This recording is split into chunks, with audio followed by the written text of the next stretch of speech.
Happy Halloween! We're here at Harper Wild Watch. I'm Rachel Easton.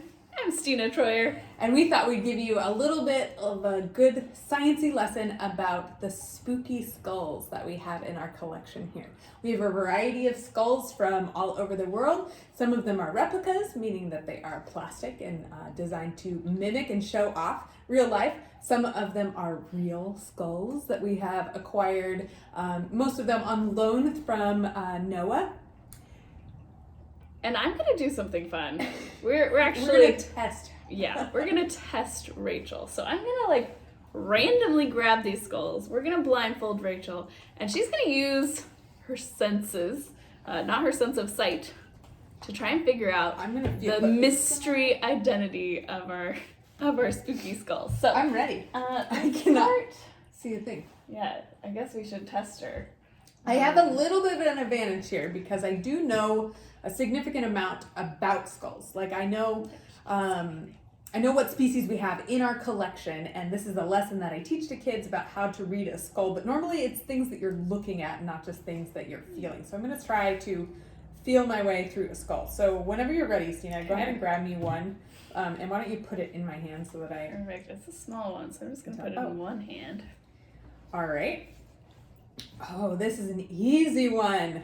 So right away, I can tell that it's a small animal, right? Its skull fits in my head, in my hand here. Its head it would fit in your head too. That's a good observation. Its head would fit in my hand, so it's a smallish animal. And right away, I can tell what this species is based on these large incisors. So we have incisors too.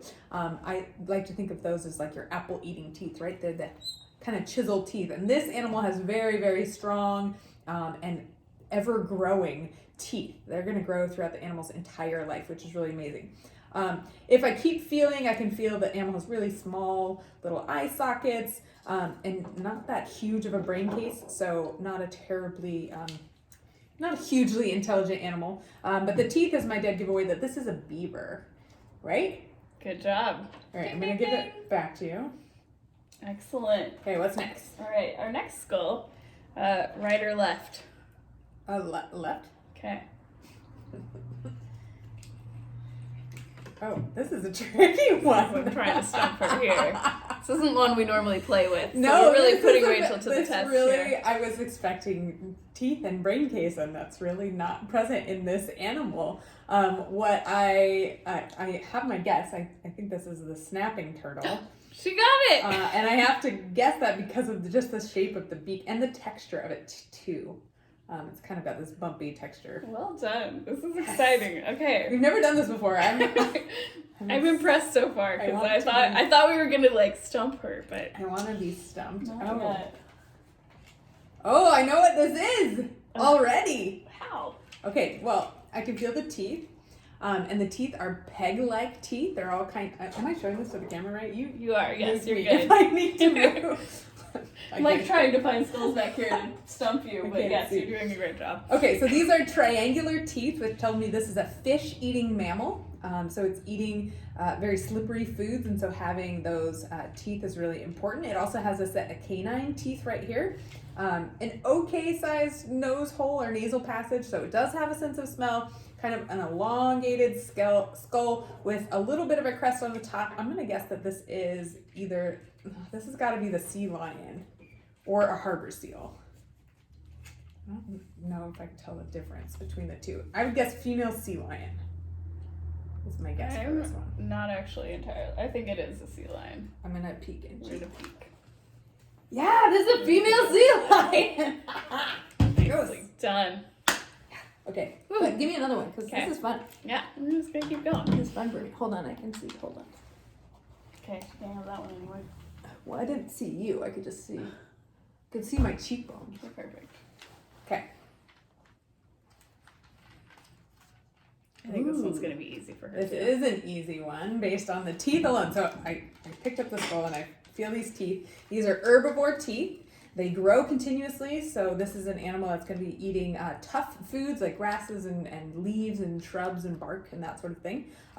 It has really big eyes, so really large, what is it called? Orbitals. Rings. Really big orbital. Big, just eye hole. Yeah. And so that tells me that this is an animal that's active at night and is a prey species. So I'm going to say that this is a deer. Yes, it's prey. I thought, what? They're active at night? Yeah. Well, they have to watch out for cougars at night. Okay, cool. I mean, they're active. They don't sleep much. Oh dear. Most prey. Oh dear. Let's try another one. Most prey don't sleep much. I know horses only sleep like 4 hours. Okay, I think this is going to be an actually hard one. Okay. So far, I've been pretty impressed. Not hard at all, Sina. Man, Rachel's just really good. I do know these. If you were to give me like other skulls of different one species that we don't know. that I don't know, I would be able to say. So this is a sea otter, and here's how I know. Immediately, the first thing I felt was this right here. This is called the sagittal crest, and it is a place for muscle attachment. And sea otters have this because they have very, very powerful jaws to eat hard food. They're eating things like crabs and clams and urchins, things that are really, really hard, and they need a powerful jaw to be able to attach that. The other thing that they have is these huge molars at the back of their mouth. These molars are for crushing, for biting down really hard. They have a big nose so that they can smell, and it's in the weasel family, and it has a generally like a weaselly shaped skull. What are you saying there? I'm just trying to make sure you can't see anything. And you're good. She's doing good. I can't wait to watch this video. Okay, we're going to do another... So, big brain also is another clue. Smart, yeah. tool-using animal. Perfect. Okay, set that down. Oh. Right or left? Right. Awkward. Oh. This one's going to be hard. This is awkward. Okay, it's an herbivore. I can tell because it has a gap between where the front teeth would be and the molar teeth, right? Yeah, nice and flat. Where's those eyeballs? Okay. Oh, I know what this is. This is a sheep. It's a sheep. Okay, so the reason I know this is we only have a few of these types of herbivores in our collection, and we have a zebra and a camel that would fit this description, and this is much smaller They're too than big a zebra for me to reach. or a camel, and they're like way up there and gigantic. And so I can tell it's a sheep. They also have really, really big eyes that are pointed just straight out to the sides. So this is an animal that's really alert and watching out for, mountain lions and stuff.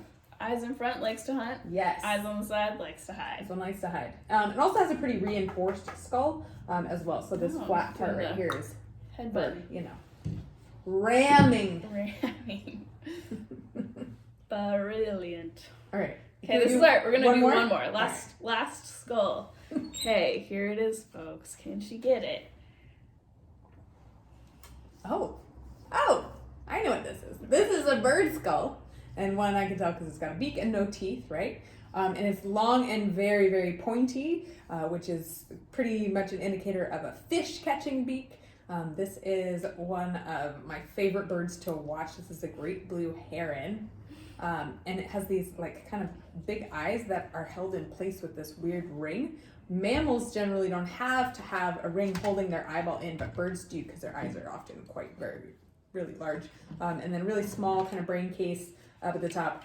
The term bird brain is applicable here. They're not super problem-solving animals, but excellent. Am I right? You are so right. Yes. Go ahead and take your brain fold off. My brain fold? Your blindfold off. Oh, and here we have it, folks. Our lovely skulls correctly identified, each and every one, by the fabulous Rachel Easton here. Those are good choices. I'm trying really hard to stump you. And we have the snapping turtle too, of course. But thanks for tuning in on this spooky Halloween. We hope you're out there safely enjoying today's festivities.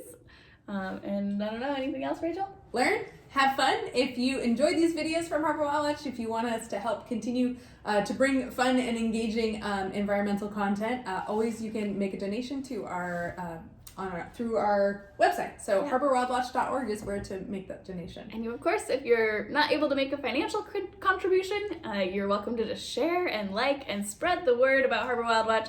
That is a totally great way to help support us, because the more we get out there, the better it is. So thanks so much for tuning in, and we'll catch you later on a less spooky occasion. Learn, have fun. Wow.